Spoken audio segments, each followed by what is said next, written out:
Производствените цени во индустријата продолжуваат да растат, а економистите предупредуваат дека тоа може да биде првиот сигнал за нов бран поскапување и за граѓаните. Најновите податоци на Државниот завод за статистика покажуваат дека во мај цените на индустриските производи на домашниот пазар се зголемиле за 1% во споредба со април, а за 4,7% на годишно ниво. Најголем раст е забележан кај енергијата, каде производствените цени се повисоки за 10,2% во однос на лани.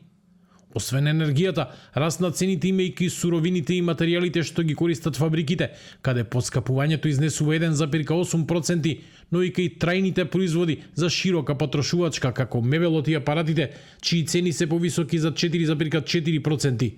Кај нетрајните производи за широка потрошувачка, меѓу кои се храната, пијалаците и другите секојдневни производи, цените се зголемени за 4,7%.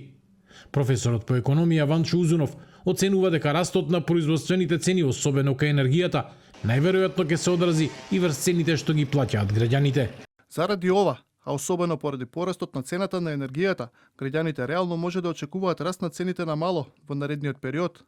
Сепак, колкав ќе биде тој ефект, ќе зависи од тоа дали компаниите ќе успеат дел од повисоките трошоци да ги абсорбираат, но и од евентуалните мерки на владата за ублажување на инфлацијата, вели економскиот експерт Абил Бауш.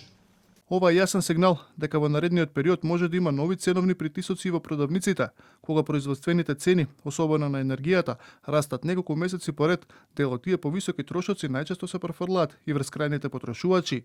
Сепак, интензитетот ќе зависи од состојбите на пазарот и од евентуалните мерки на владата за ублажување на инфлацијата.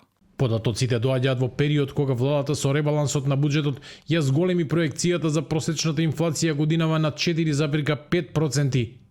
Иако властите очекуваат инфлацијата да остане под контрола, економистите предупредуваат дека движењето на производствените цени ќе биде еден од клучните показатели дали притисокот врз цените ќе продолжи и во наредните месеци.